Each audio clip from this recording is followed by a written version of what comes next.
Everyone, welcome to the channel. आइए करते हैं अपना अगला पार्ट। ये आपका छठा पार्ट है। इससे पहले के पार्ट वीडियो चैनल पर अपलोड कर दिए गए हैं, उनको जरूर देख लेंगे। सिंधु घाटी सभ्यता की लिपि जो स्क्रिप्ट थी किस प्रकार की थी और जिसे पुरातात्विक प्रयासों के बावजूद अभी तक पढ़ा नहीं जा सका है, तो यह थी भाव चित्रात्मक यानी पिक्टोग्राफिक। ये वर्णमाला के अक्षरों के बजाय चिन्हों या फिर चित्रों के माध्यम से इसमें दर्शाया गया है। मछली के आकार के चित्र बनाए गए हैं और यू आकार के भी चित्र इसमें पाए गए हैं। इस लिपि को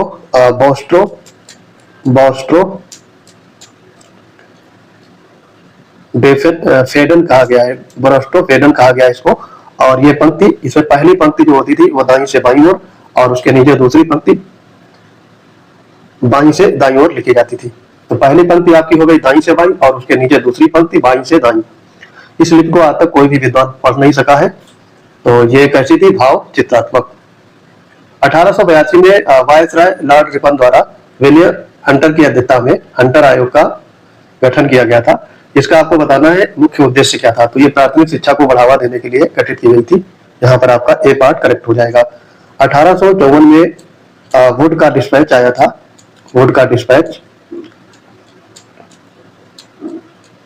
उसके बाद में शिक्षा का विकास किया गया, उसमें प्रगति लाई गई और उस प्रगति को समीक्षा करने के लिए लॉर्ड रिपन ने हंटर आयोग का गठन किया था। ये प्राथमिक शिक्षा के सुधार और नगर में इसको फैलाना, यानी स्थानीय जिला और नगर वार्डों में इसको सौंप दिया गया और इसमें व्यापक विस्तार किया गया।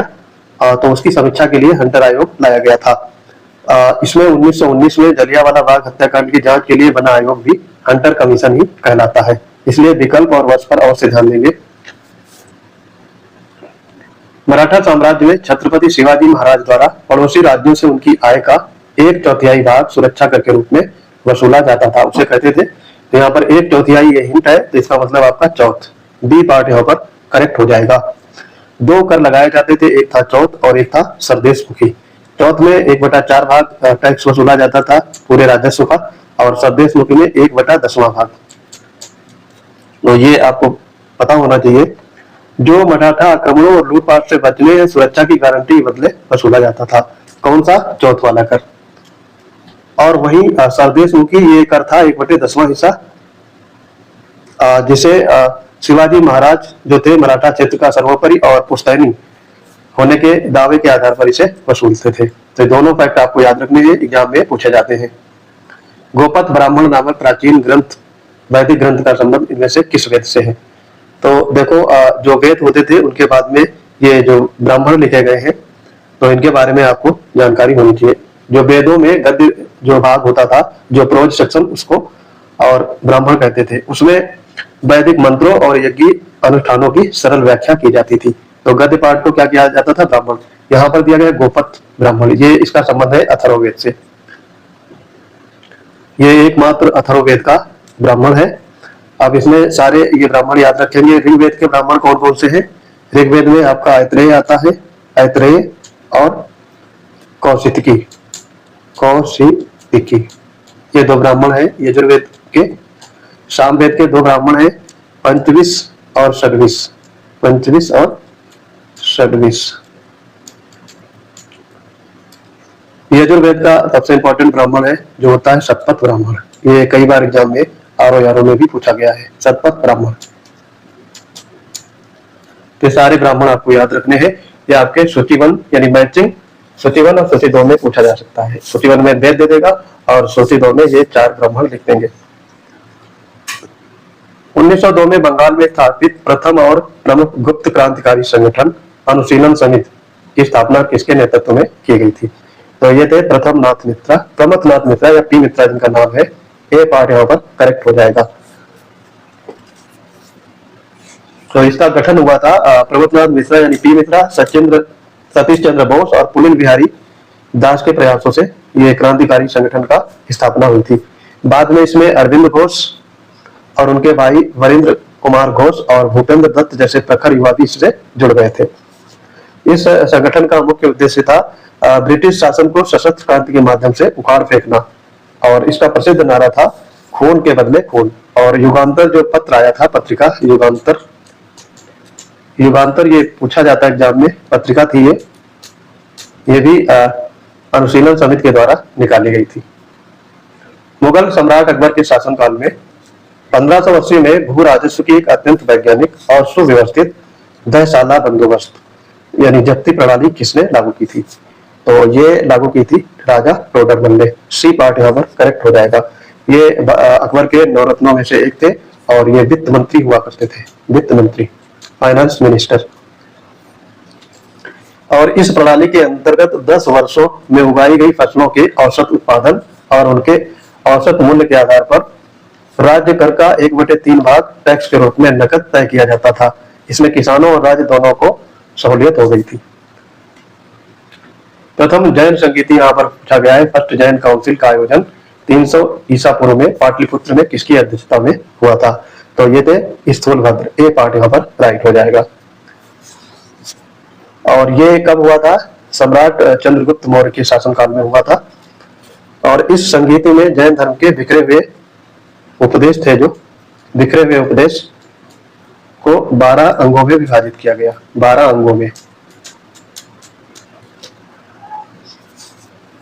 ये जो बिखरे हुए उपदेश थे इनको 12 अंगों में संकलित किया गया था। इसी संगीत के दौरान जैन धर्म वैचारिक मतभेदों के कारण 2 संप्रदायों में बंट गए थे, श्वेतांबर और दिगंबर। श्वेतांबर और दिगंबर।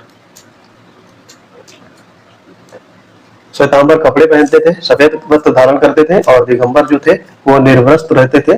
और ये दोनों अलग अलग अनुयायी बन जाते हैं। श्वेतांबर ये आपके स्थूलभद्र के अनुयायी बनते हैं और जो दिगंबर रहते हैं ये भद्रबाहु के अनुयायी बन जाते हैं। The Indian war of independence 1857 में जो इंडियन वॉर इंडिपेंडेंस नामक पुस्तक लिखी गई थी, ये पुस्तक का नाम है the Indian war of independence 1857। ये किसने लिखी थी ये पूछा गया है, जिसमें सैन्य विद्रोह को भारत का प्रथम स्वतंत्रता संग्राम घोषित किया गया था। तो ये थे वी.डी. सावरकर। बी पार्ट यहाँ पर राइट हो जाएगा। महान क्रांतिकारी विनायक दामोदर सावरकर ने 1909 में मराठी भाषा में ये ऐतिहासिक पुस्तक लिखी थी और यह पहली ऐसी पुस्तक थी जिसमें अंग्रेजों ने इस दावे को सिरे से खारिज कर दिया था कि 1857 की घटना केवल एक सिपाही विद्रोह थी। सावरकर ने इन्हें तथ्य और तर्कों के माध्यम से भारत का पहला सुनियोजित स्वतंत्रता संग्राम साबित कर दिया था। और इस पुस्तक के राष्ट्रव्यापी प्रभाव से डरकर ब्रिटिश सरकार ने इसके प्रकाशन और वितरण पर प्रतिबंध लगा दिया था। यात्रा पर आने वाली प्रसिद्ध इतालवी यात्री निकोलो कोंटी ये 1420 में किस संगम वंशी शासक के शासनकाल में भारत आया था? तो निकोलो कोंटी आया था देवराय प्रथम। यहाँ पर ए पार्ट करेक्ट हो जाएगा। और ये विजयनगर साम्राज्य की राजधानी हम्पी में पहुंचा था और इसने अपनी पुस्तक में विजयनगर की भव्यता, यहाँ की वास्तुकला, दिवाली और नवरात्रि जैसे त्योहारों और विजयनगर के सैन्य संगठनों का अत्यंत विस्तृत और सजीव वर्णन किया है। और यहाँ पर एक और यात्री आता है फारस से, अब्दुल रज्जाक। अब्दुल रज्जाक ये आता है देवराय द्वितीय के शासनकाल में। तो यही फैक्ट आपको याद रखना है। निम्नलिखित में से किस महान भारतीय नेता ने भारत के राजनीतिक भविष्य पर चर्चा करने के लिए लंदन में आयोजित तीनों गोलमेज सम्मेलनों में भाग लिया था, जो हुए थे आपके 1930 में, 31 में और 32 में? तो ये थे डॉक्टर B.R. अम्बेडकर। सी पार्ट यहाँ पर राइट हो जाएगा। दलित और वंचित वर्गों के अधिकारों की आवाज उठाने और उनके लिए पृथक निर्वाचन मंडल यानी सेपरेट इलेक्टोरेट की मांग करने के लिए डॉक्टर भीमराव अम्बेडकर और उदारवादी नेता तेज बहादुर सप्रू ने लंदन में आयोजित तीनों गोलमेज सम्मेलन में भाग लिया था। वहीं कांग्रेस की तरफ से केवल दूसरे गोलमेज सम्मेलन 1931 में महात्मा गांधी जी ने भाग लिया था। प्रसिद्ध भक्तिकालीन संत कबीरदास के गुरु स्पिरिचुअल टीचर कौन थे? तो ये थे संत रामानंद। सी पार्ट यहाँ पर राइट हो जाएगा। 15वीं शताब्दी के ये महान समाज सुधारक थे और निर्गुण भक्ति शाखा के प्रमुख कवि हैं संत कबीरदास। ये निर्गुण शाखा के प्रमुख संत थे और रामानंद उत्तर भारत में भक्ति आंदोलन को दक्षिण से लाने वाले प्रमुख संत माने जाते हैं। इनके 12 शिष्य थे। जिनमें सभी जातियों के लोग शामिल हुआ करते थे। जैसे जो कबीरदास थे, ये जुलाहा थे, जुलाहा ये इनके शिष्य थे। इसके अलावा रैदास थे, रैदास ये चमार थे। धन्ना ये जाट थे, धन्ना जाट। और जो सेना था, सेना नाम का एक था संत, वो नाई था, नाई। और कबीर की वाणियों का संग्रह बीजक यानी साखी शब्द रमैनी कहलाता है। 9 दिसंबर 1946 को संविधान सभा यानी कॉन्स्टिट्यूएंट असेंबली की प्रथम ऐतिहासिक बैठक की अध्यक्षता किसने की थी? तो ये थे डॉक्टर सच्चिदानंद सिन्हा, और ये प्रथम अस्थायी अध्यक्ष बनाए गए थे, क्योंकि ये सबसे वयोवृद्ध थे या सबसे सीनियर मोस्ट थे, इसीलिए इनको 9 दिसंबर 1946 की पहली बैठक में अस्थायी अध्यक्ष बनाया गया था। इसके ठीक 2 दिन बाद यानी 11 दिसंबर 1946 को इसके प्रथम परमानेंट अध्यक्ष बन जाते हैं डॉक्टर राजेंद्र प्रसाद, राजेंद्र प्रसाद। तो ये भी फैक्ट आपको याद रखना है। 1194 में लड़े गए ऐतिहासिक चंदावर के युद्ध यानी बैटल ऑफ चंदावर में मोहम्मद गौरी ने किस भारतीय शासक को पराजित किया था? तो ये थे जयचंद। बी पार्ट यहाँ पे करेक्ट हो जाएगा। तराइन का द्वितीय युद्ध हुआ था 1192, जिसको मोहम्मद गौरी जीत लेता है, और यहाँ पर पृथ्वीराज चौहान की हार हो जाती है। उसके 2 साल बाद कन्नौज के शक्तिशाली गढ़वाल शासक जो थे जयचंद, उनके साथ युद्ध होता है, और जो तराइन का युद्ध होता है उसमें ये मोहम्मद गौरी उनका साथ देता था, मोहम्मद गौरी का साथ देता था, जयचंद दिया था। और बाद में 2 साल बाद मोहम्मद गौरी और जयचंद का आपस में युद्ध हो जाता है, और इस तरीके से मोहम्मद गौरी की आंख में तीर लग जाता है और उसकी मृत्यु हो जाती है, और गौरी यहाँ पर विजयी हो जाता है चंदावर के युद्ध में। इसी जीत के बाद तुर्कों का गंगा यमुना दोआब पर नियंत्रण स्थापित हो जाता है।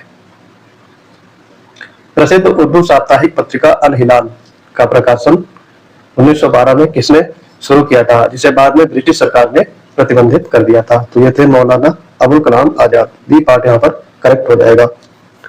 इसका उद्देश्य था मुस्लिम युवाओं में राष्ट्रवाद की भावना को जागृत करना और ब्रिटिश नीतियों की आलोचना करना। इसकी प्रखर पत्रकारिता से घबराकर अंग्रेजों ने 1914 में प्रेस एक्ट के तहत इसे बैन कर दिया था, और 1915 में अल बलाग नामक एक और पत्रिका शुरू की गई थी, और उसकी प्रसिद्ध पुस्तक का नाम था India wins freedom, India wins freedom. ये भी मौलाना अबुल कलाम आजाद ने ही लिखी थी। दिल्ली सल्तनत के किस सुल्तान ने पारसी नववर्ष का प्रसिद्ध त्योहार नवरोज भारत में मनाना शुरू किया था? तो ये थे गयासुद्दीन बलबन। सी पार्ट यहाँ पर राइट हो जाएगा। ये गुलाम वंश के शासक थे, और इन्होंने अपने दरबार की भव्यता और सुल्तान की प्रतिष्ठा को ईरानी जो सम्राट हुआ करते थे उस तरह से स्थापित करने का प्रयास किया था, और इसका उद्देश्य था भारत में पहली बार नवरोज की त्योहार मनाया गया, और इसमें सिजदा का क्या मतलब होता था? घुटनों पर बैठना, और पैबोस ये 2 प्रथाएं चलाई थी, यानी पैर चूमना, ये अपने दरबार में लागू कर दिया था। बाद में मुगल सम्राट औरंगजेब ने भी नवरोज के त्योहार पर रोक लगा दी थी। ये इसने स्टार्ट किया था और औरंगजेब ने इस पर रोक लगा दी थी। दोनों फैक्ट आपको याद रखने हैं। सिंधु घाटी सभ्यता के किस पुरातात्विक स्थल से चावल या धान की भूसी के प्रामाणिक साक्ष्य प्राप्त हुए हैं? तो ये है रंगपुर और लोथल। इन दोनों शहरों में जगहों पर चावल की भूसी के साक्ष्य प्राप्त हुए हैं। देखो यहाँ पर जो रंगपुर है, ये आपका कहाँ पर स्थित है? ये सौराष्ट्र क्षेत्र में, सौराष्ट्र क्षेत्र में ये है। सौराष्ट्र क्षेत्र कहाँ पे है? गुजरात में। और लोथल भी गुजरात में। ये लोथल बंदरगाह है, भभुआ नदी के किनारे स्थित है, ये भभुआ नदी के किनारे। और ये जो सौराष्ट्र जो रंगपुर है, ये आपका कहाँ पर है? मादर नदी के किनारे, मादर नदी के तट पर। तो ये दोनों फैक्ट भी याद रखने हैं। और यहाँ पर धान की भूसी के ढेर, चावल की खेती के साक्ष्य प्राप्त हुए हैं, और ये दर्शाता है कि तटीय जो क्षेत्र होते थे वहां पर लोगों को भोजन के रूप में चावल प्रसिद्ध था और उसको शामिल करते थे। ये 19वीं शताब्दी के उत्तरार्ध में पंजाब में ब्रिटिश शासन और सिख धर्म में आई कुरीतियों के खिलाफ कूका आंदोलन का नेतृत्व किसने किया था? तो कूका आंदोलन का ये गुरु राम सिंह, ये पार्ट यहाँ पर राइट हो जाएगा। ये आंदोलन कब चलाया गया था? 1840 में भगत जवाहरलाल द्वारा शुरू किया गया था। ये एक धार्मिक आंदोलन था और इसका उद्देश्य था सिख धर्म की बुराइयों को दूर करना। लेकिन 1872 में, यानी लगभग 32 साल के बाद, गुरु राम सिंह जो थे, देखो 1840 में स्टार्ट किया था जवाहरलाल ने, और फिर 32 साल के बाद में गुरु राम सिंह, ये नामधारी संप्रदाय से संबंधित थे, इन्होंने इसको और शक्तिशाली बनाया और साम्राज्यवाद विरोधी आंदोलन में इसको बदल दिया। ये जो आंदोलन था ये स्वदेशी को अपनाता था और विदेशी वस्तुओं को पूर्ण बहिष्कार किया था, और ब्रिटिश सरकार ने इसे क्रूरता से कुचल दिया। और जो ये गुरु राम सिंह थे, इनको रंगून यानी बर्मा में निर्वासित कर दिया था। प्राचीन भारत के प्रसिद्ध और लोकप्रिय नाटक मृच्छकटिकम की रचना किसने की थी? जिसका अर्थ होता है मिट्टी की छोटी गाड़ी या द लिटिल क्ले कार्ट होता है। तो इसका आंसर हो जाएगा शूद्रक, बी पार्ट यहाँ पर राइट हो जाएगा। गुप्त काल में ये रचना रचित की गई थी संस्कृत भाषा में, और एक अत्यंत विशिष्ट नाटक था ये। इस नाटक के मुख्य पात्र जो थे आम लोग थे। इसमें उज्जैनी के एक निर्धन ब्राह्मण व्यापारी चारुदत्त और एक सुंदर गणिका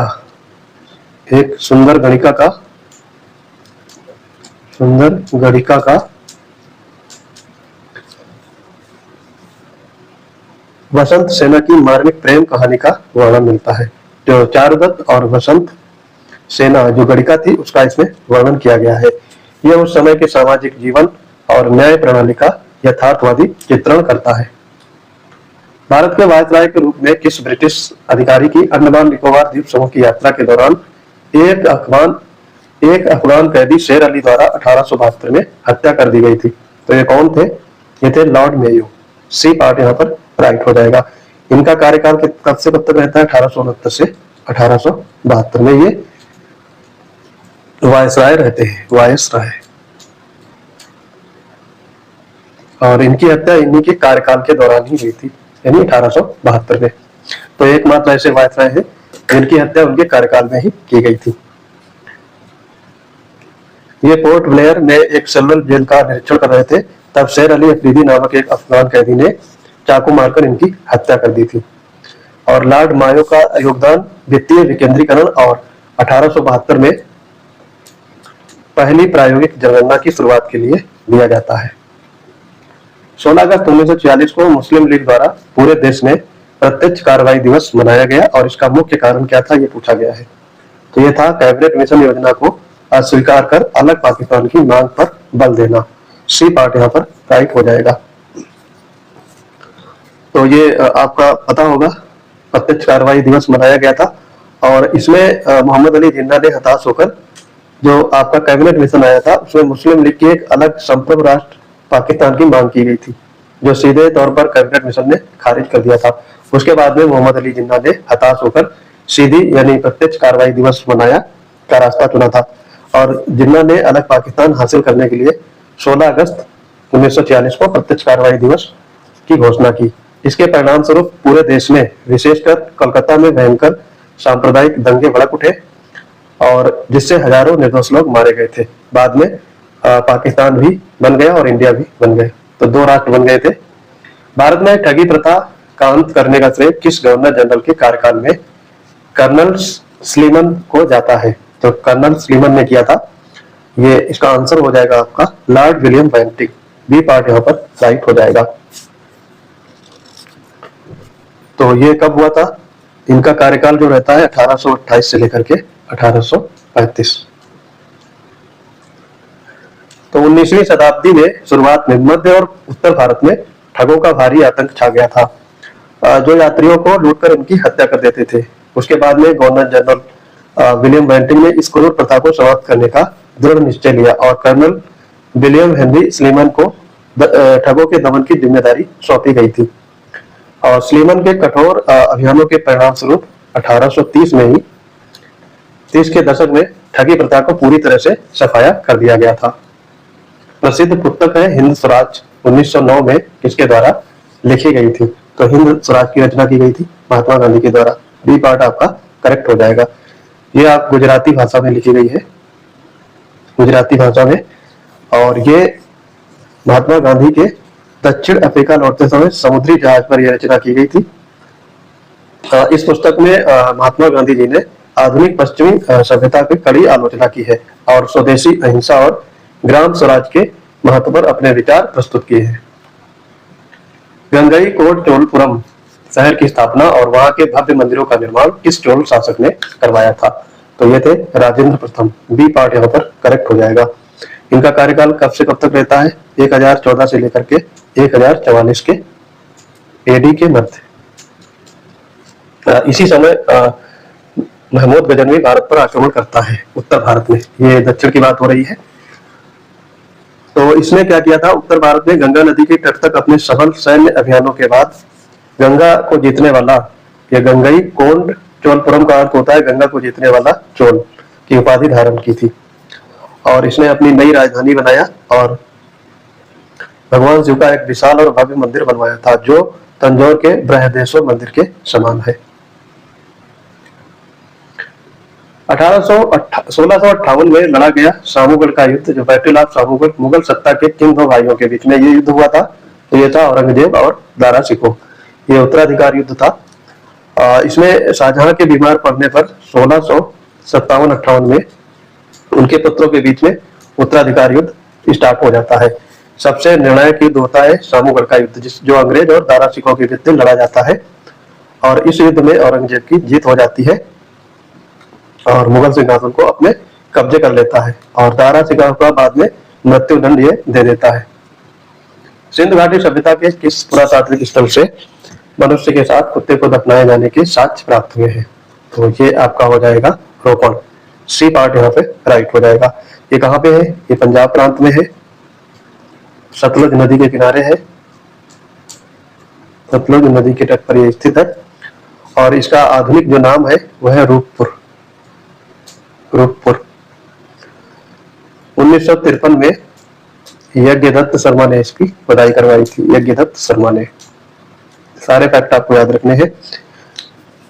यहाँ से आपके प्राचीन काल में मनुष्य और जानवरों के बीच गहरे संबंध को दर्शाया गया है और ऐसी ही प्रथा पाषाण काल में कश्मीर के बुर्जहों में भी देखी गई थी, जो यहाँ पर रोपड़ में मिली है। दिल्ली सल्तनत में राजस्व की बकाया राशि या एरियर्स वसूलने के लिए दीवान मुफ्तक राज नामक नए विभाग की स्थापना किस सुल्तान ने की थी? तो यह था अलाउद्दीन खिलजी। सी पार्ट यहाँ पर करेक्ट हो जाएगा। ये अपनी विशाल सेना का खर्च उठाने के लिए राज्य की आय बढ़ाने पर विशेष ध्यान देता था और भ्रष्टाचार को रोकने और राजस्व अधिकारियों से लगान की बजाय राशि कठोरता से वसूलने के लिए दीवान मुफ्तक राज की स्थापना करके एक विशेष राजस्व विभाग का स्थापना किया था। तो उसका नाम ये था दीवान मुफ्तक राज। बौद्ध धर्म में भगवान बुद्ध के गृह त्याग की ऐतिहासिक घटना को महाविनिष्क्रमण कहा जाता है। इसका प्रतीक चिन्ह आपसे पूछा गया है, तो यह है घोड़ा। सी पार्ट यहाँ पे राइट हो जाएगा। ठीक है। इनके जन्म का जो प्रतीक है वो है कमल और सांड। ये जन्म का प्रतीक है। ये आपका घोड़ा जो है ये आपकी महाविनिष्क्रमण की घटना है। जो प्रथम उपदेश दिए थे वो था चक्र का प्रतीक है। चक्र धर्म कहा नहीं गया है, धर्म चक्र प्रवर्तन। और जो मृत्यु है वो आपका स्तूप का है। तो ये मृत्यु या महापरिनिर्वाण जहाँ पे हुआ था या महानिष्क्रमण जो कहा जाता है वो घटना थी स्तूप की। उसका जो सिंबल है वो है स्तूप। ज्ञान प्राप्ति का प्रतीक है पीपल और बोधि वृक्ष। ये ज्ञान प्राप्ति का है। तो ये सारे फैक्ट आपको याद रखने हैं। 1888 में भारतीय राष्ट्रीय कांग्रेस के इलाहाबाद अधिवेशन की अध्यक्षता करने वाले प्रथम अंग्रेज या यूरोपीय अध्यक्ष कौन थे? तो ये थे जॉर्ज यूल। बी पार्ट आपका राइट हो जाएगा। और इस अधिवेशन में पहली बार लाला लाजपत राय ने हिंदी में भाषण दिया था और ये प्रयागराज में हुआ था 1888 में। ये सारा फैक्ट आपको याद रखना है। प्राचीन भारत में मौर्य सम्राट अशोक के अभिलेखों में उन्हें मुख्य रूप से किस नाम से संबोधित किया गया है? तो ये प्रियदर्शी या देवा नाम प्रियदर्शी। सी पार्ट यहाँ पर करेक्ट हो जाएगा। इसका मतलब क्या होता है? देवताओं का प्रिय और देखने में सुंदर। तो इनका वास्तविक नाम का जो अभिलेख मिला है मास्की में, जिनमें इनके नाम का वर्णन मिलता है। मास्की ये आपका कर्नाटक में है। गुर्जरा है एक, ये गुर्जरा कहाँ पर है? मध्य प्रदेश में। और एक और है नित्तूर और उदय गोलन, इनमें भी अशोक के वास्तविक नाम का वर्णन मिलता है। महात्मा गांधी को भारतीय स्वतंत्रता संग्राम के दौरान सबसे पहले राष्ट्रपिता, फादर ऑफ द नेशन कहकर किसने संबोधित किया था? काफी इजी है, सुभाष चंद्र बोस। ए पार्ट यहाँ पर करेक्ट हो जाएगा। ये कब कहा था? 6 जुलाई 1944 को आजाद हिंद रेडियो जो सिंगापुर से प्रसारित हो रहा था, तो इसमें ऐतिहासिक भाषण में महात्मा गांधी को फादर ऑफ द नेशन कहकर सुभाष चंद्र बोस ने इनको पुकारा था, यह कहा था। और भारत की स्वाधीनता का आखिरी युद्ध शुरू हो चुका है, हे राष्ट्रपिता, भारत की मुक्ति की इस पवित्र युद्ध में हम आपका आशीर्वाद और शुभकामनाएं मांगते हैं, ये भी इन्होंने बोला था। प्रसिद्ध पुस्तक poverty and un British rule in India के लेखक कौन है, जिसमें धन के निष्कासन का सिद्धांत दिया गया है? तो ये है दादा भाई नौरोजी। बी पार्ट आपका राइट हो जाएगा। भारत के वयोवृद्ध पुरुष ने grand old man of India भी कहा जाता है, दादा भाई नौरोजी को। इन्होंने ड्रेन ऑफ वेल्थ थ्योरी प्रस्तुत किया था और यह साबित किया था कि कैसे ब्रिटिश नीतियां भारत के कच्चे माल और धन को चूस कर ब्रिटेन ले जा रही है, जिससे भारत लगातार गरीब होता जा रहा है। 1947 में जब भारत को आजादी मिली थी, उस समय ब्रिटेन का प्रधानमंत्री कौन था? तो ये थे क्लेमेंट एटली। सी पार्ट आपका राइट हो जाएगा। द्वितीय विश्व युद्ध के बाद ब्रिटेन में हुए चुनाव में ब्रिस्टल चर्चिल की पार्टी हार गई थी और लेबर पार्टी सत्ता में आई थी। तो इनकी पार्टी का नाम था लेबर पार्टी। इसने जीत हासिल की थी और क्लेमेंट एटली वहां के प्रधानमंत्री बने थे। इसके बाद में एटली की भारत की स्वतंत्रता के समर्थक थे और उन्होंने 20 फरवरी 1947 को हाउस ऑफ कॉमन्स में एक ऐतिहासिक घोषणा की कि अंग्रेज जून 1948 से पहले भारत छोड़ देंगे। हालांकि माउंटबेटन योजना के तहत आजादी 15 अगस्त 1947 को ही मिल गई थी। सिंधु घाटी सभ्यता का महत्वपूर्ण पुरातात्विक स्थल कालीबंगा वर्तमान में भारत के किस राज्य में स्थित है? तो यह है राजस्थान में। डी पार्ट आपका राइट हो जाएगा। कालीबंगा का शाब्दिक क्या अर्थ क्या होता है? काले रंग की चूड़ियां, काले रंग की चूड़ियां। और ये राजस्थान के हनुमानगढ़ जिले में घग्गर नदी के किनारे अवस्थित है। घग्गर नदी के तट पर पड़ता है ये, घग्गर नदी के तट पर ये अवस्थित है। इसकी खोज 1951 में अमलानंद घोष ने की थी। अमलानंद घोष ने इसकी खोज की थी। और यहाँ से जुटे हुए खेत के सबसे प्राचीन और एक साथ 2 फसलें उगाने के प्रमाण, भूकंप के भी प्रमाण यहाँ से मिले हैं और अग्निकुंड या हवन कुंड के प्रमाण प्राप्त हुए हैं। 4 वर्णों ब्राह्मण, क्षत्रिय, वैश्य और शूद्र की उत्पत्ति का सर्वप्रथम उल्लेख ऋग्वेद के किस सूक्त में मिलता है? तो यह है पुरुष सूक्त। बी पार्ट यहाँ पे करेक्ट हो जाएगा। पुरुष सूक्त में ये 10वें मंडल में है और यहीं पे ब्राह्मण, क्षत्रिय, वैश्य और शूद्र का वर्णन किया गया है। इसमें बताया गया है कि एक विराट पुरुष ब्रह्मा के मुख से ब्राह्मण, भुजाओं से क्षत्रिय, जंघाओं से वैश्य और पैरों से शूद्र की उत्पत्ति हुई है। गुप्त सम्राट समुद्रगुप्त की विजयों का विस्तृत वर्णन करने वाली प्रयाग प्रशस्ति यानी इलाहाबाद स्तंभ लेख की रचना किसने की थी? तो ये थे हरिसेन। सी पार्ट यहाँ पर करेक्ट हो जाएगा।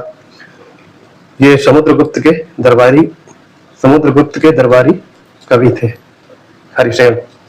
इन्होंने प्रयाग प्रशस्ति की रचना की थी और ये संस्कृत भाषा और चंपू शैली में की गई थी।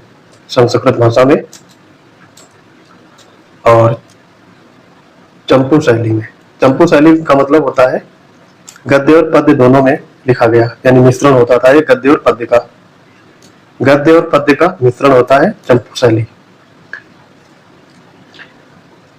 और इसे पहले कौशाम्बी में स्थापित किया गया था। बाद में मुगल सम्राट अकबर इसे प्रयागराज के किले में ले आया था। इस पर जहांगीर का लेख भी उत्तीर्ण किया गया है। तो जहांगीर का अभिलेख भी जहांगीर का अभिलेख भी उत्कीर्ण किया गया है, उकेरा गया है। सिखों के पवित्र ग्रंथ आदि ग्रंथ का संकलन किस सिख गुरु ने किया था? तो ये थे गुरु अर्जुन देव। डी पार्ट यहाँ पर राइट हो जाएगा। ये सिखों के 5वें नंबर के गुरु थे और इन्होंने 1604 ईस्वी में सिखों के सबसे पवित्र ग्रंथ यानी आदि ग्रंथ की रचना की थी या संकलन किया था। और इसमें सिख गुरुओं के साथ साथ कबीर, नामदेव, रैदास जैसे हिंदू और मुस्लिम संतों की वाणियां भी शामिल की गई है। अमृतसर में हरमिंदर साहिब यानी स्वर्ण मंदिर का निर्माण भी गुरु अर्जुन देव ने ही कराया था। विद्रोही राजकुमार खुसरो की सहायता करने के आरोप में मुगल सम्राट जहांगीर ने 1606 में इन्हें फांसी दे दी थी। तो 1606 में जहांगीर के द्वारा इन्हें फांसी प्राप्त हुई थी। 1857 की प्रथम स्वतंत्रता संग्राम में बिहार यानी जगदीशपुर से विद्रोह का सफल नेतृत्व किस वीर राजपूत ने किया था? तो ये थे बाबू कुंवर सिंह। बी पार्ट आपका राइट हो जाएगा। ये जगदीशपुर से ताल्लुक रखते थे, आरा के जगदीशपुर। 80 वर्षीय जमींदार थे ये, 80 वर्षीय जमींदार बाबू कुंवर सिंह। इन्होंने अदम्य साहस और शौर्य का परिचय दिया था। ये एकमात्र ऐसे नेता थे जिन्होंने अपनी पूरी लड़ाई में अंग्रेजों को एक बार धूल चटाई थी और कभी पराजित नहीं हुए थे। और युद्ध में अपनी बाह में गोली लगने पर इन्होंने खुद अपनी तलवार से अपनी बाह काटकर गंगा मैया को अर्पित कर दी थी।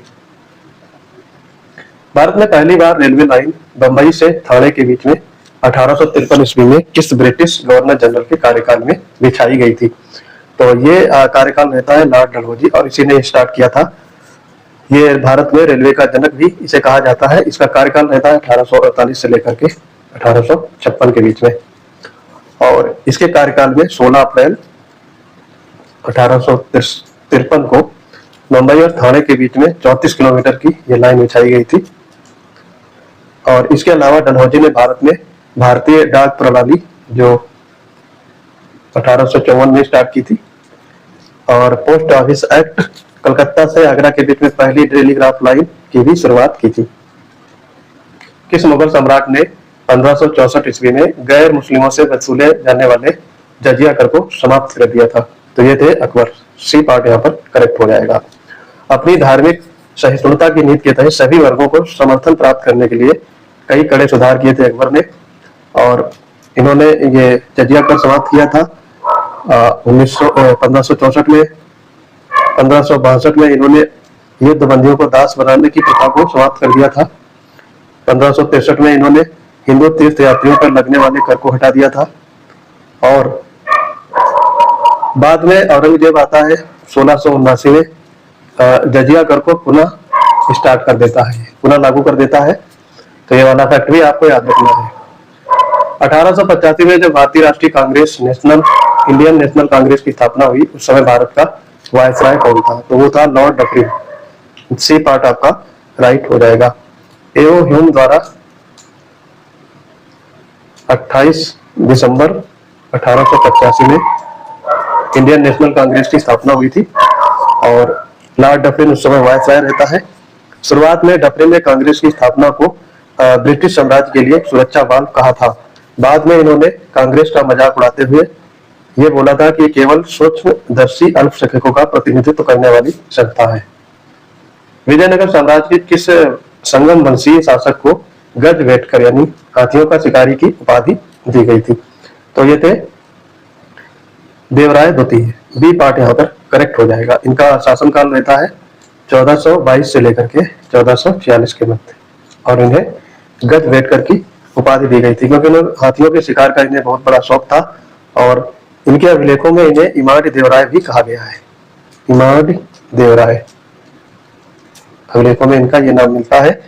इन्होंने अपनी सेना को मजबूत करने के लिए भारी संख्या में मुसलमानों यानी तुर्क धनुधरों को सेना में भर्ती किया था और अपने सिंहासन के पास कुरान की एक प्रति रखते थे। प्रसिद्ध फारसी राजदूत अब्दुल रज्जाक इन्हीं के शासनकाल में विजयनगर आया था।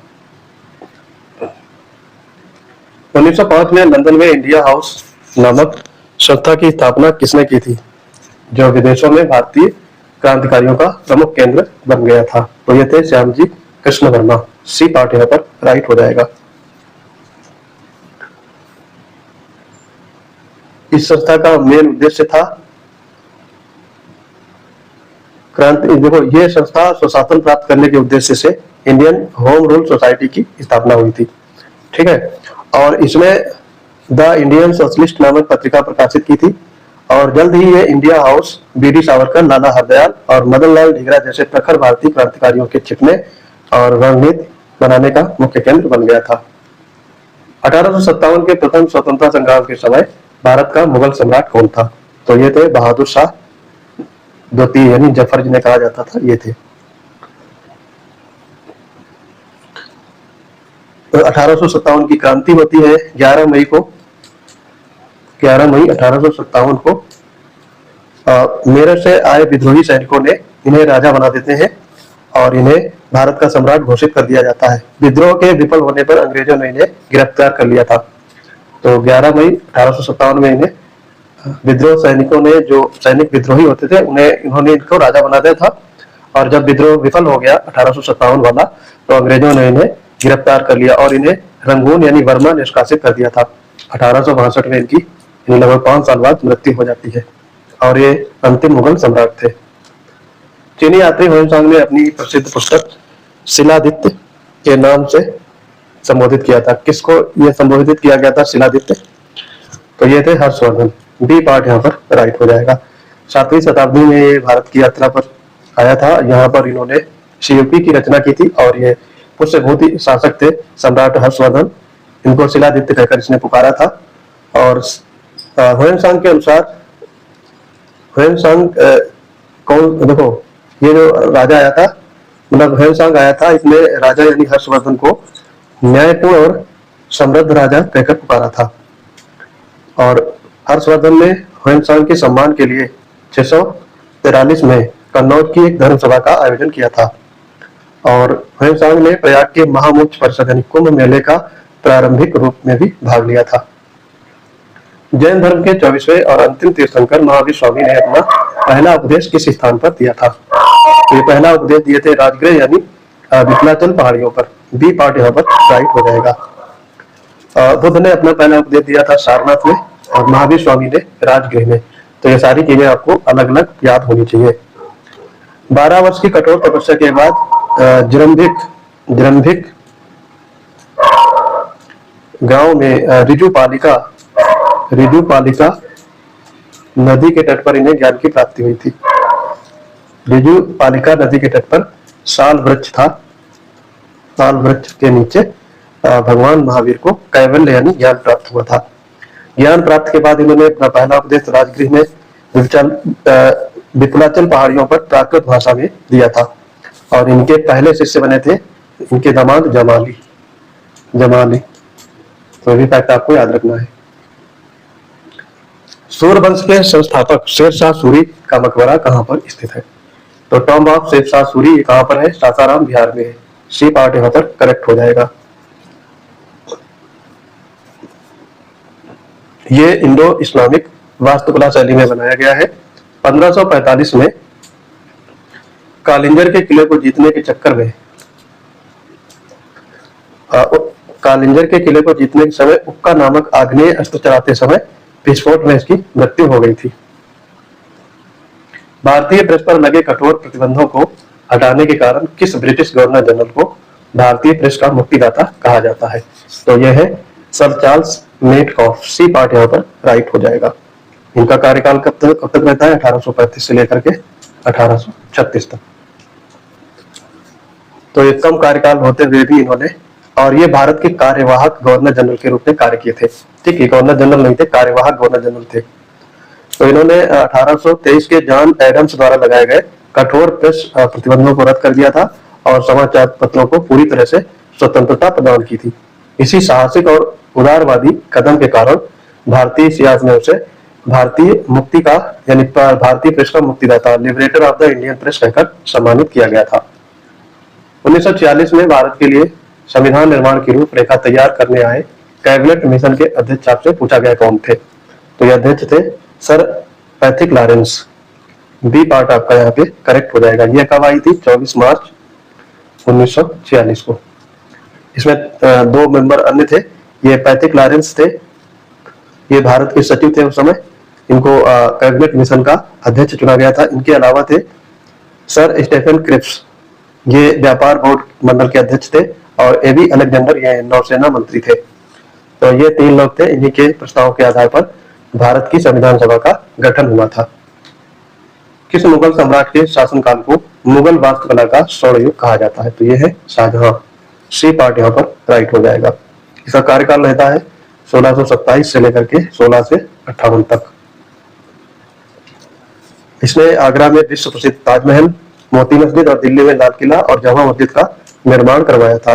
जो मयूर सिंहासन था, जिसे तख्त ताउस का निर्माण भी इसी के शासनकाल में हुआ था। इसके शासनकाल में मुगल स्थापत्य कला अपने चरम पर थी, और इसने संगमरमर का भरपूर प्रयोग किया था, क्योंकि इसने ज्यादा युद्ध नहीं लड़े थे। इसने स्थापत्य कला पर यानी आर्किटेक्चर पर बहुत ज्यादा ध्यान दिया था। और आज का अंतिम क्वेश्चन है, प्राचीन भारत के प्रसिद्ध ग्रंथ महाभारत की रचना किसने की थी? जो शुंग वंश के संस्थापक पुष्यमित्र शुंग के राजपुरोहित थे, तो ये थे पतंजलि। बी पार्ट यहाँ पर राइट हो जाएगा। पतंजलि प्राचीन भारत के एक महान विद्वान और योग दर्शन के प्रतिपादक रहे हैं, और वे मगध के शुंग वंश के प्रथम शासक पुष्यमित्र शुंग के समकालीन और उनके राजपुरोहित थे। 2 अश्वमेध यज्ञ पुष्यमित्र शुंग कराता है। अश्वमेध यज्ञ कराता है, ये 2 कराता है, तो उसको इन्होंने ही संपन्न कराया था। पतंजलि ने पाणिनि की अष्टाध्यायी पर एक अत्यंत प्रामाणिक और विस्तृत टीका लिखी है, जिसे महाभाष्य के नाम से जाना जाता है, और जो आपके क्वेश्चन में पूछा गया था। और ये संस्कृत व्याकरण और तत्कालीन भारतीय समाज का एक अमूल्य स्रोत है। तो दोस्तों, ये वीडियो आपको कैसा लगा कमेंट बॉक्स में अपनी प्रतिक्रिया जरूर बताएंगे। पीसीएस फंडास टेलीग्राम चैनल से जुड़ेंगे, वहां पर आपको यूपी पीसीएस प्रीलिम्स और मेंस और आरओआर प्रीलिम्स और मेंस की कोर्स अवेल है, तो फटाफट कोर्स को ज्वाइन करके मैक्सिमम लाभ अर्जित कर सकते हैं। मिलते हैं अपने अगले इंपॉर्टेंट वीडियो के साथ। तब तक के लिए पढ़ते रहिए। जय हिंद।